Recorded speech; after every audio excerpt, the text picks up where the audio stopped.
All right, I'm going to talk about test spec, which is like RSpec, but something you already know.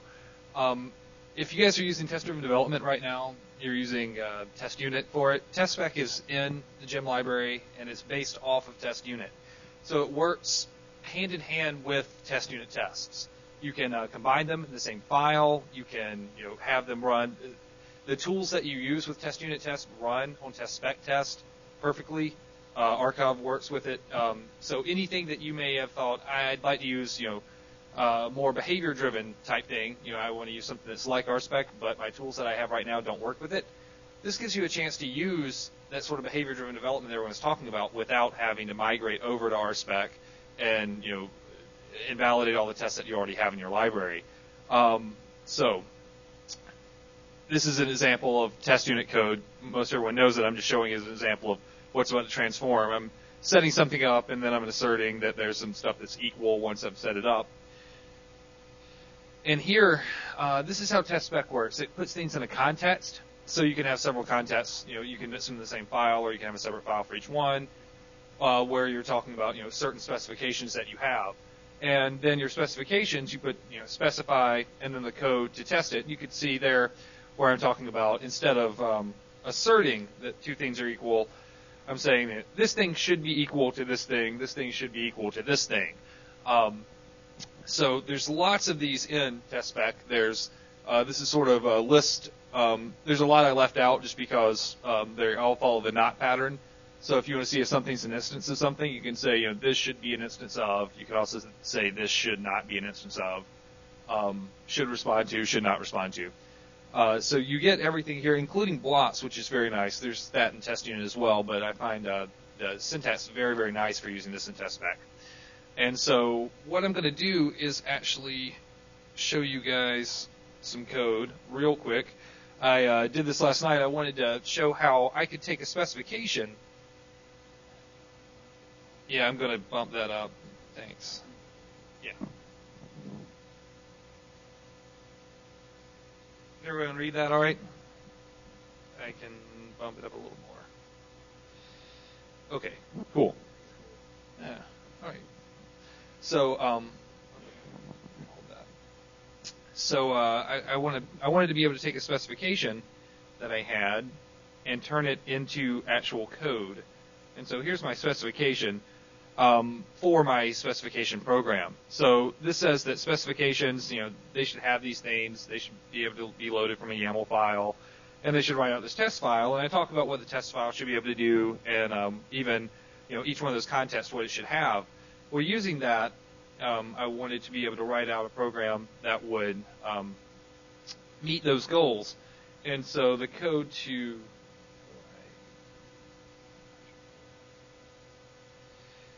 do that, would look something quite like this in terms of your test. So for content should have an array of behaviors. I can say, go ahead and load that, and then for each one of these, make sure it's an instance of array. And in the end, what I have is something that looks like this.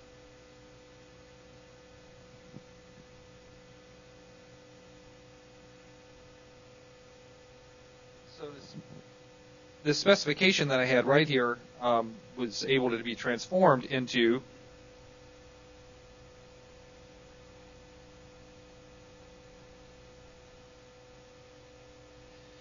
this right here, which is a valid test spec file where everything is specified as not being implemented right now, which was one of my specifications from the beginning. So if I were to run that,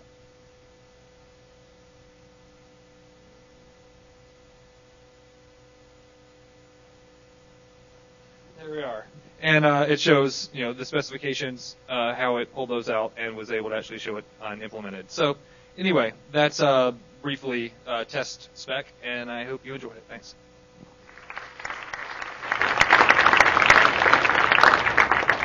So this is a little game I've been working on. It's written in Java and also in Ruby. And it's an interesting sort of project from two levels. One, it's a game, so that's kind of cool. And the other thing is that it's an example of how to do a client-based JRuby app where you're using Java as sort of to use Bruce Tate's language, a systems programming language, and you're using Ruby as an applications programming language. So this is the game here. I'll show you what the end result looks like real quick, and then I'll give you a very brief look at the code.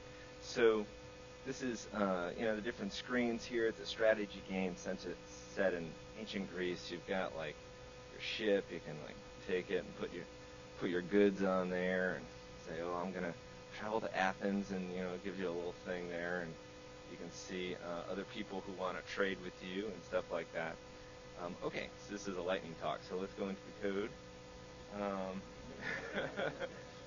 So just want to show you. I only have time to show you this one source file, really. So I'll show you that. So this is core, which is called by the font. Sure. This is also Eclipse, so I've got to be quiet. All right, so this is going to be interesting. All right. So this core.rb is run. It's run as a bean using the bean scripting framework. Bean scripting framework fires off this core.rb. I have a swing thread which is running all of the Java 2D stuff, and then I have and also some other things. And then I have a thread that is just running that Java that's running the Ruby. And these are Java threads that are running it.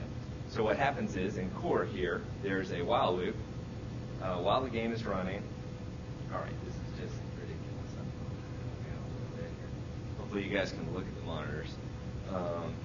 So there's a while loop here, and basically while the game is running, we get the next command off of a queue. The runner is a Java object, which has a queue of commands that we've received from the mouse handling code. It goes through and gets the command and does a little bit of metaprogramming here. It says, well, I've got this class called commands. Give me all the public methods off of it. If one of those public methods includes the name of this command, then get that method.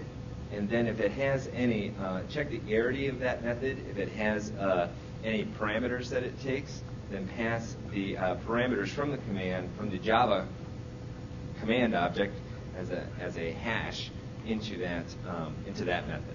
And so you can use this to just, you can completely in data specify what objects on the screen do what things, and then it will just call the right command handler off of there.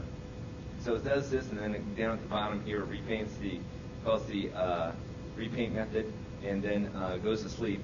That snooze there is what that is. That's a Java method that just calls Java's sleep, because I didn't want to really mix Ruby threads with Java thread calls, so I'm just calling down into the Java land for that. But basically the idea is that, I don't have time to show you all the code, but basically the idea is that the Java stuff is got 1 minute, and it's shown as a DOM, essentially. I manipulate that DOM in the Ruby code, and then those manipulations show up on the screen. So that's a way to do it without checking every frame per second, or without, it's a way to introduce this as a scripting language in this system, and let Java do the things that are intensive, or it could go to JNI, and it could go to C++ or whatever. So that's it. There's also some code encryption stuff here. At the top here, require encrypted. What this does is it replaces require so that I can encrypt my source code when I distribute it. So this just goes through and sees, okay, if you included this object before, if you have, then load the source file using a decrypted source file. So that's it.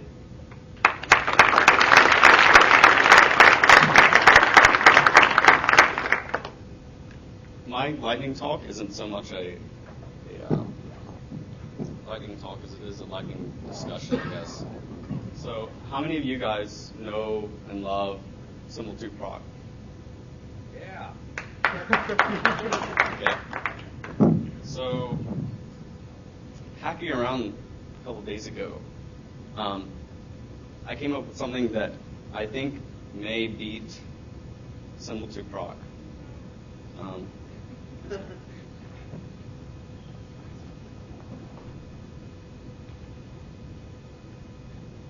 So the methamphetamine, and if you guys have a laptop, go to jigsaw.com and follow along. So basically, methamphetamine is a methamphetamine. I don't know whether it's illegal, but it's something that makes you faster. And the it part comes from your using the actual word it.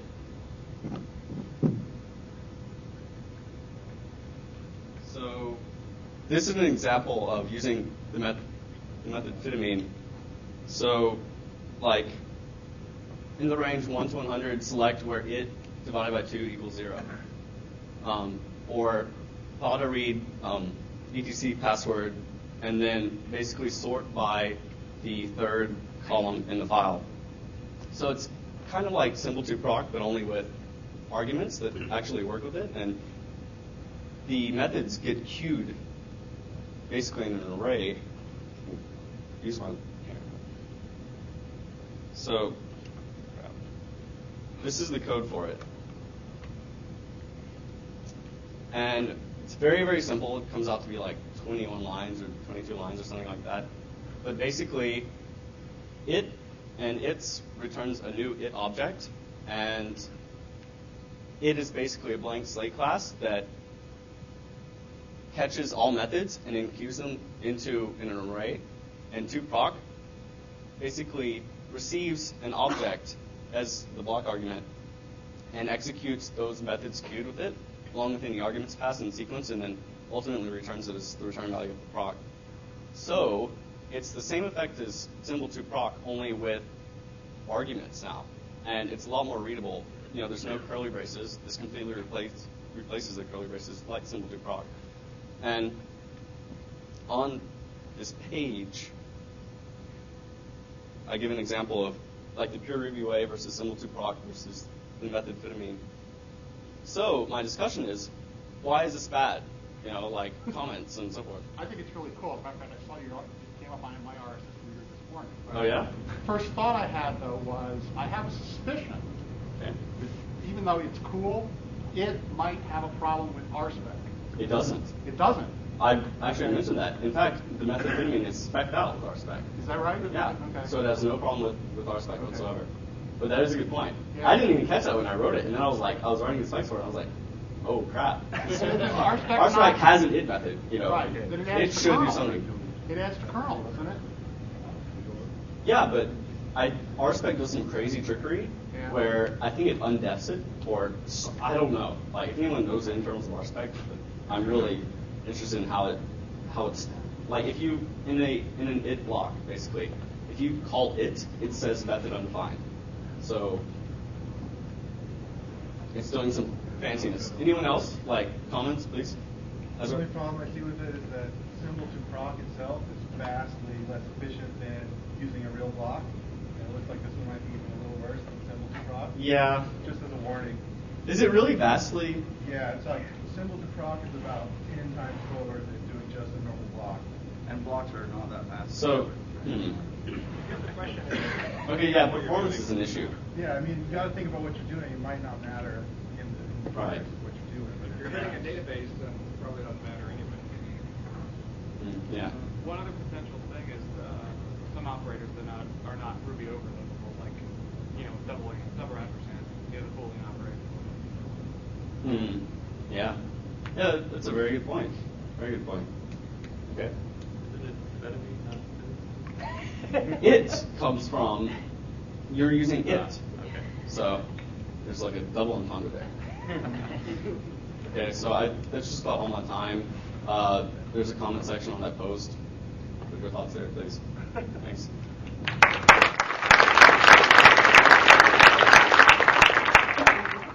I want to talk about an open source project that Matt Smith and I are working on, and it's called Ruby, and it's a pure Ruby rules engine. And what a rules engine does is it solves a problem we had where, and I'm sure you've all encountered, your program can't be expressed well in the form of an algorithm. So you may have a great deal of complex conditional logic, and this will usually result in lots and lots of if statements, They become nested, and they're very difficult to maintain. So anytime you have a change to your logic, you end up mucking up your structure, and it's just a very difficult process. So what Ruby does, or any rules engine does, is it separates your conditional logic from the execution of your program. And it does this by allowing you to declaratively program your rules, or your business logic. So a rules engine is made up of three parts. The first is your conditional logic, and these are your rules. And these are just first order predicate logic statements. So just think of them as if-then statements. And in Ruby, yeah, good timing. And in Ruby, these are written in a custom DSL, internal DSL, that is somewhat human readable once you understand it. The second part of the rules engine is the data, and the data is what we apply our conditional logic to produce outcomes. And these data, or facts as we call them, are just Ruby objects. So typically some kind of model object or API for your data that you want to evaluate. And the third part is an inference engine, and the inference engine does the job of matching your conditional logic to your data. So we've abstracted this part out, and in Ruby we use a very efficient pattern matching algorithm called Reedy. And what Reedy does is creates a network of nodes that evaluates our conditions very efficiently and reduces redundancy. So I don't have time to get into it, but it's a very interesting algorithm if you ever have time to look at it. So Ruby turns our Ruby language into a multi-paradigm programming language. And what this means is Ruby is an imperative programming language. And by that I mean there's our programs are made up of instructions that change program state. And so there's a flow of control. But when we declaratively program, we don't have a flow of control. For example, like HTML. HTML is it's a programming language, but there's no state, there's no control flow. Same thing goes for SQL. So when we declaratively program, we separate our business logic from our data. And in object-oriented programming, these two are tightly coupled. Our logic is written into our classes. So by separating these two, we gain easier to maintain code. We also gain a centralization of knowledge. So our rules or our conditional logic can be stored in a repository. And very often this repository is edited, or even the rules can be written by domain experts that are not technical people. And Bruce talked yesterday about non-programmers reading Ruby code, and that's, I think, what Ruby leverages off of is that concise syntax. So we get a DSL that a non-technical person can at least review and maybe even write themselves. And the third benefit of using a rules engine is the speed and scalability that we get. Because we've abstracted out this inference engine, we're able to make use of a very efficient algorithm to do this pattern matching. So if you're interested in learning more about that algorithm or taking a look at the DSL, I'll be happy to do a birds of a feather after this. But other than that, if you have a problem that can't be expressed well in an algorithm, I think you should consider using a rules engine.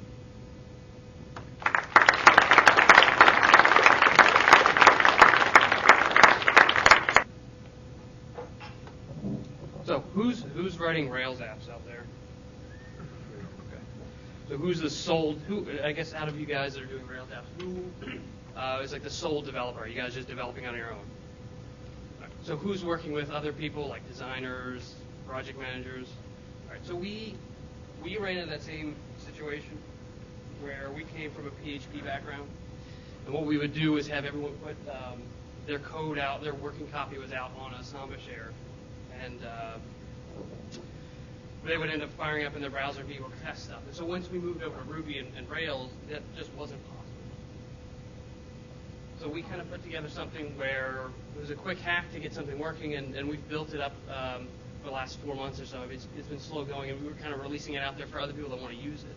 And basically, it's a Rails app that runs other Rails apps through Monk. And I just want to do a quick demo today of what that's all about.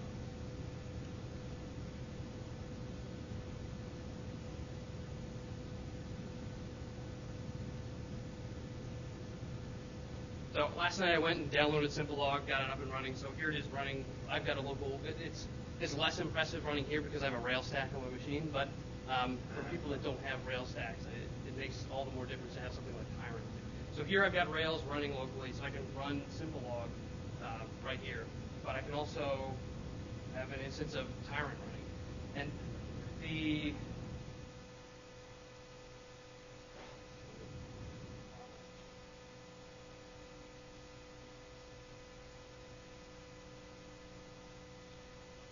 basically what it does is it scans a location on disk for where your Rails apps are going to be located. Right here I've got everything in my home directory under Rails, and if we go into list of applications, I see I've got one project that I'm working on. I can run, right now I've got Simplelog running somewhere. I can drop it into my Rails directory.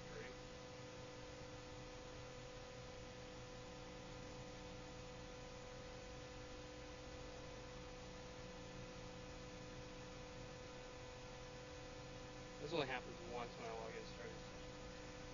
So now, since I threw it in the directory, it recognizes the Rails app, and I can actually run it from here. And so what it does is there's a bunch of configured ports in the settings pane, and it'll just grab the next available port and start running the app.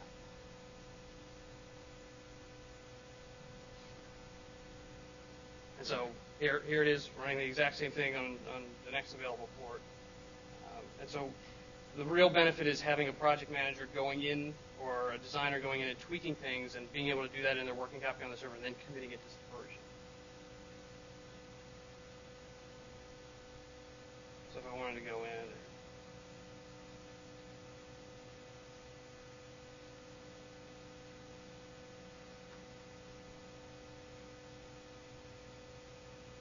let's say take out sidebar. Sorry. Want to go take out the sidebar, I can do it here and just preview my changes. And then once it's to my liking and I've changed all the views and everything, I can just commit to Subversion. That's basically it. It makes it really easy for us to allow other people to manage their apps. So it's out there. We've got a site that we're hosting Tyrant and some other projects that we're working on. Right now, we really haven't. I think we're planning to release things through RubyForge, which is where things originated. But we moved a lot of our stuff onto our own track site. So it's out there. It's track.extendbigot.com. And if you guys are interested, come grab me. We can talk about it, or check this out, or send me an email, or contribute patches too. There's some things that we want to do in the future, and just to make it easier for people to get their Rails apps bootstrapped. So that's it. Thanks.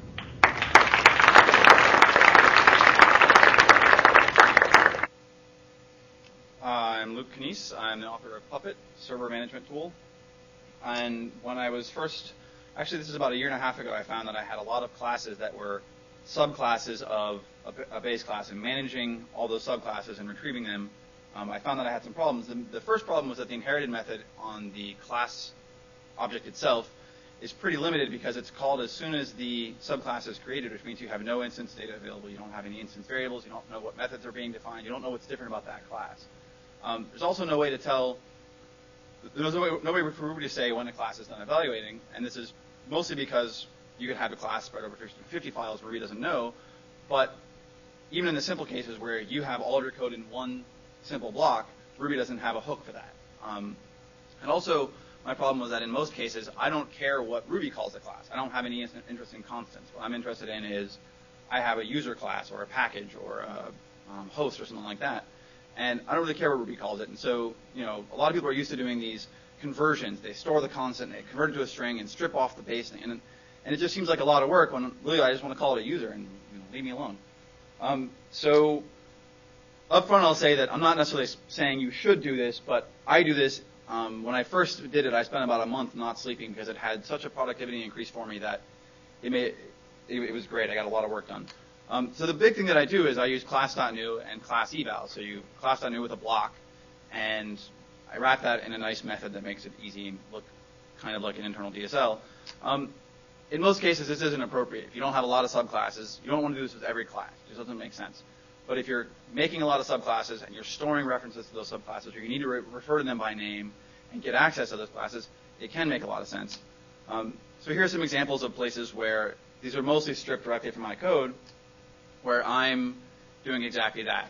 So Puppet has resource types. So package is one of the main resource types that everyone uses.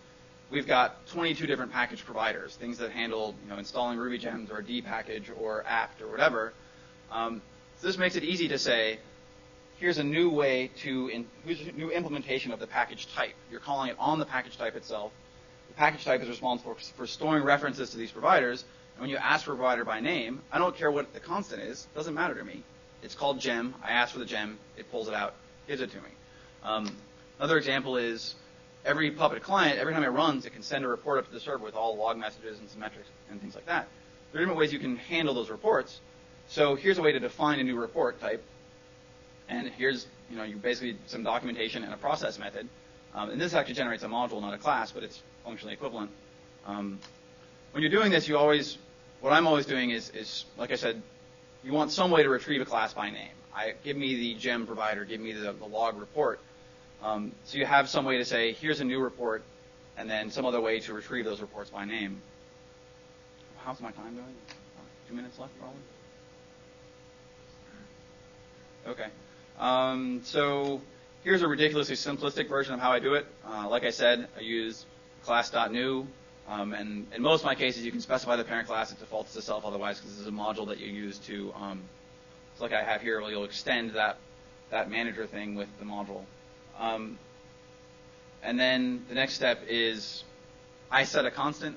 For a while I didn't, but Ruby really gets upset if you don't set constants, and so I set them and destroy them to my whim, just so Ruby leaves me alone and inspection works and things like that. I have support for a pre-hook. Before anything else happens, I can do initialization. I can set up instance variables. I can define methods if I want. Evaluate my block, and then run my post hook. And this gives me, if there are other things I want to do, like store them in hashes or do any processing on my classes, I know in the classes that I'm evaluating, and I can do computation on that if I want to. So what I found is that it's really, really useful. In certain cases, it resulted in a dramatic productivity increase. It also means that when you look at your code, you can see you haven't just you haven't said, here's a provider, its name is gem, and it's related to whatever. You're calling create a new provider on the package class. You know exactly what it's happening on. So you don't have to say, here's a class, they're related. You're calling them, and in one method, you're describing the relationship and the names all in one place. It's really easy to read. Makes it really easy to reload and manage your class, your different subclasses. So I've got 20 some odd resource types. Some of those resource types have more than 20 providers. And overall, I'm probably loading 40 or 50 of these. And if you can sync these from the server to the client. When those change, you want to reload them. That makes it really easy. It does confuse things like RDoc, because RDoc is looking for that class word. And, I don't use RDoc really, so that's fine for me. But so there's definitely some downsides. But the upside, there's also some pretty significant upsides. And I think it's pretty cool.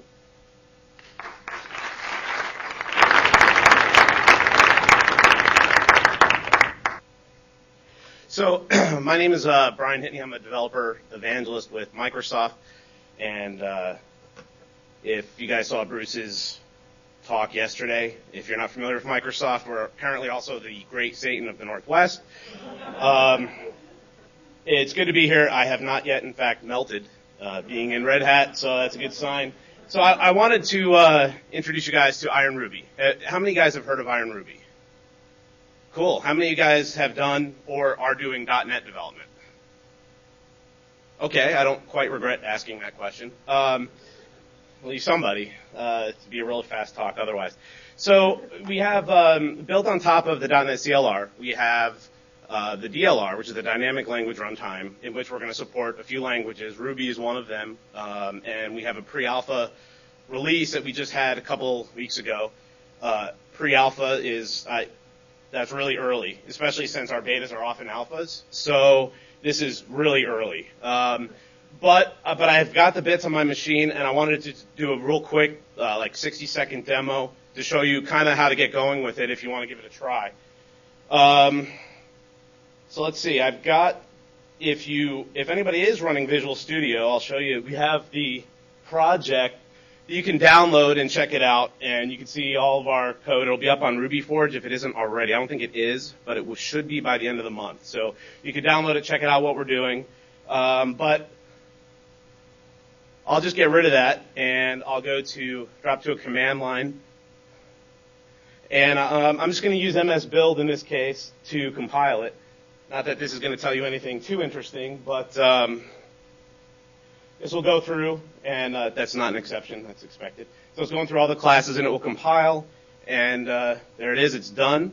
And so what I'll do is I'll use Notepad, and I will build a real simple kind of hello world type WPF style app. And for you guys who might not know what WPF is, it's built on top of .NET 3.0. It's the Windows Presentation Foundation, and the idea is we can build a little bit more rich, interactive applications, a little bit more declaratively using XAML. So it's a little bit easier than the kludgy WinForms, real thick client type architecture. So in this case, what I'll do is I'll just quickly reference some of the WPF assemblies that exist in the runtime. And quickly add some code here. What I'll try to do is, okay, yeah, that's a good idea. Let me,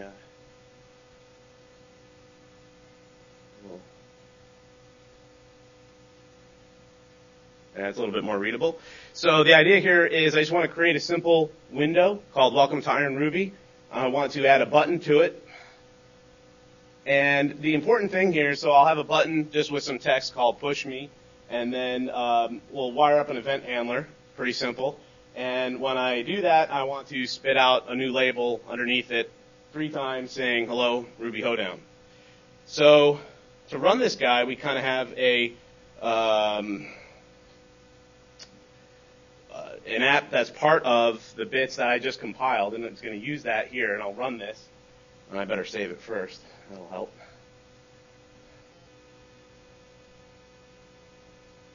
So we'll save that guy, come in here, and RBX is sort of like just a simple Ruby-style command line interpreter. So I'll go ahead and run that, and it's probably going to come up on my other screen, which it did. I'll drag it over. So our app came up, simple button, push me, push it, and it says hello, Hoedown. So anyway, this is a real simple way just to get started with Ruby, and if you're looking to perhaps migrate or keep using some of the .NET stuff and get started with Ruby, this is the stuff we're working on. Keep your eye on RubyForge because the source code will be up there. Thanks.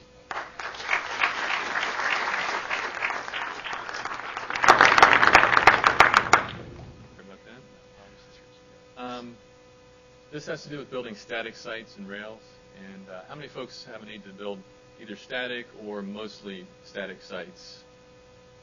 Okay, a few.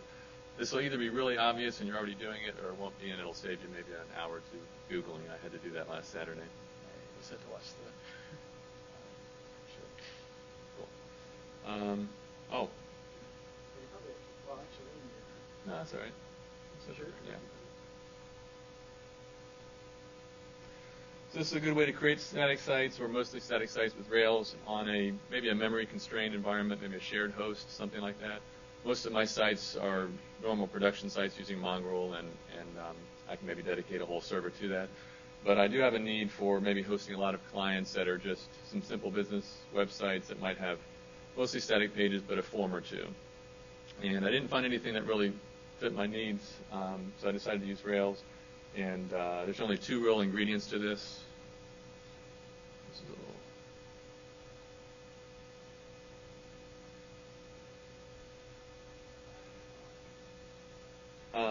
Anyway, so we're assuming a low-volume website. This would not work for a high-volume site. Majority of pages are static, and we want to use Rails for a couple of reasons. One, maybe it's entirely static, but we might envision moving to a dynamic site later, and we don't want to have to switch from generating HTML from templates and then moving into Rails after that. Or there are a form or two that we need to deal with.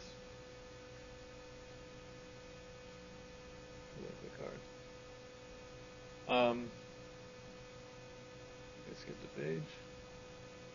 So the first thing is to not have any running processes, Mongrel or WebBrick or anything. That's going to be taking up some memory. Normally I would never use CGI, but in this case it's infrequently hit, so CGI is fine. Using dispatch CGI or dispatch RB.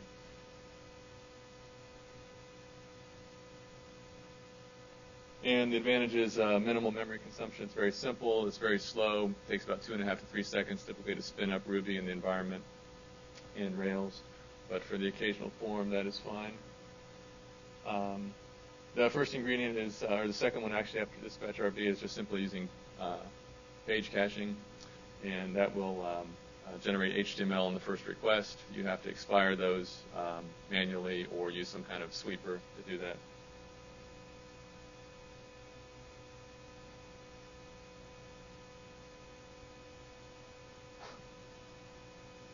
I think it's network lag, actually. And it's extremely fast. Basically, you're bypassing Rails for all the static pages. Apache or your web server is just grabbing them and displaying them, and you're only hitting Rails for the few forms you might have on the page. It's a nice compromise. I've already done this for a couple of clients, and 1 minute, I'll skip to the end. And this is a little gift from me to you. I don't know if anybody's into any golfers, Ruby golfers here? Okay. That's a FizzBus in 56 bytes. I think it's still the record. I got it down to 60 or 58, posted on Complang RB, and somebody. I was thrilled to save one space here, but that's 100. And instead of equal 0, saving another byte on less than 1. That really made my day. So if you want the code, see me afterwards. Yeah. Why didn't you use something like, can't you configure Apache to recognize static URLs and serve them up without even sending them to Rails already? It does that automatically, yeah. It'll when you hit the first page, it'll create an HTML file, stick it on disk. From then on, Apache just serves that. Sure, but what I'm saying is you can do that without even using dispatch.cgi. You can just use dispatch.fcgi and tell Apache to not send certain file types. Yeah, that's exactly right. I wanted to get the layout. I got some complicated layouts. I just wanted to use Rails for that. But on a shared host, I didn't want to have the overhead. So there's a lot of ways to do this with templating and so on and generating static sites. But this has been very convenient for me. Thanks.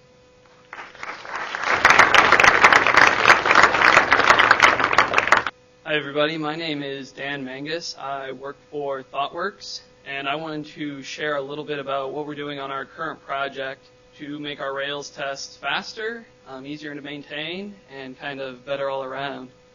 The project I'm on now is fairly large. We have 16 developers. We do pair programming, so that's 8 pairs. And when doing an agile project, TDD, and having a large team, we need to be able to check in really frequently.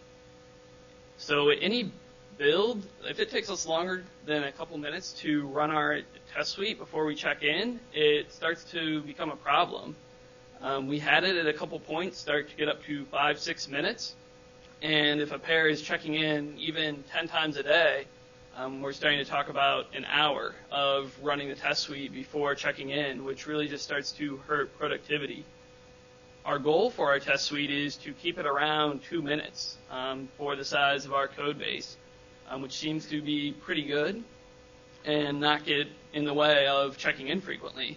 I ran the tests a few minutes ago as I was getting this ready, and from our unit test suite, as you can see, we have exactly 3,000 tests running in just over 11 seconds. One important thing to distinguish here, and getting into some of the things we do differently, is we don't really go by the Rails definition of unit tests for models and functional tests to test your controllers.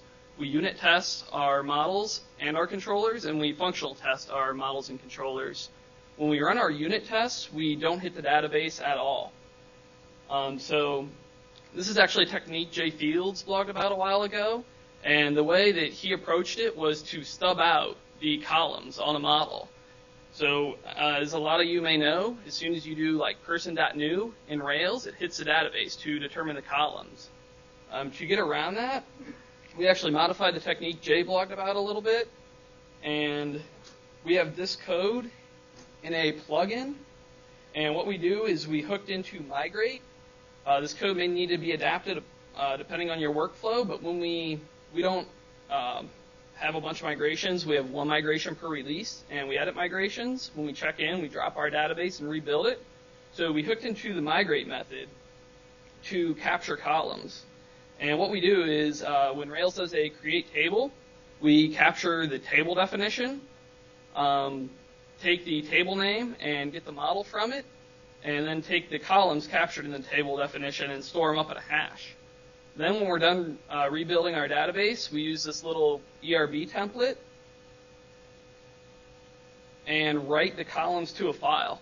I'll show you what that looks like in a second. There's a couple other things we need to do. In our unit test helper, we prevent Rails from resetting column information, and we make sure that if you hit active record-based connection, it raises an exception. And the file that's generated by this looks like this, which is a little hard to read with a big font.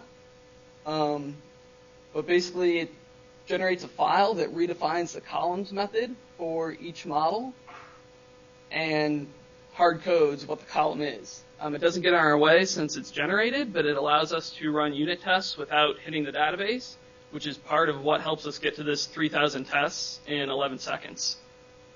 If we do need to hit the database, it becomes a functional model test. To unit test our controllers, we use an isolated controller module that we extend on the controller, which the first part of unit testing controllers is not rendering the view. So we stub out the render method, also stub out redirect to. We capture what it is so we can have an assertion based on it. But this allows us to test our controllers without the view. And then we also test our controllers without hitting the models. We'll knock out our models using Mocha. For us, it's easier to test our controllers. Depending on your project, maybe it wouldn't have a lot of benefit. We still check for double render. So if you do that twice, the behavior stays pretty much the same. But it works out pretty well, keeps the test fast. Moving on to our functional test suite. Instead of using fixtures, we use a factory. It's kind of like Object Mother, but instead of having references to multiple objects, like multiple people, like one may be an admin or multiple users, we just have one method. This is from my blog, where we say create model. For any of our models, we can say like create customer. It automatically has default attributes, automatically creates associations, and uses create bang, so we have valid records. And the last thing, and to wrap up, is because we're not using fixtures, we can run our functional tests in multiple processes. It's kind of a poor man's parallel thing right now, but we split up the files and run multiple processes at once. So when we're running our functional tests, they're twice as fast as if it was a single process, since we're using Core Duo Mac Minis. Thank you.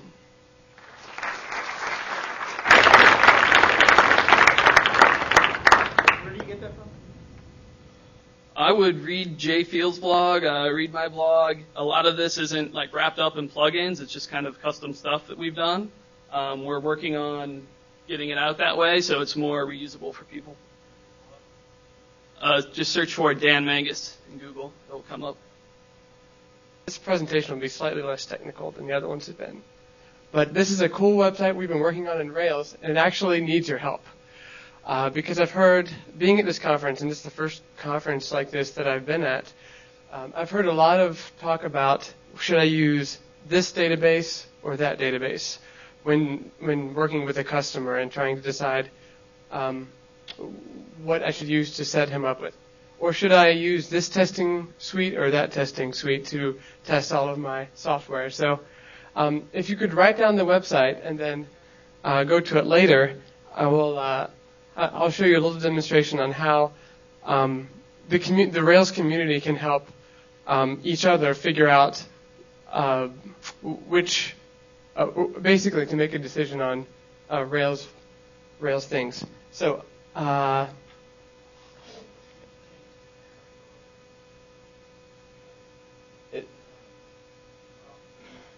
is this 24? Okay, sure. To resolution to And it is at 1024 by 768.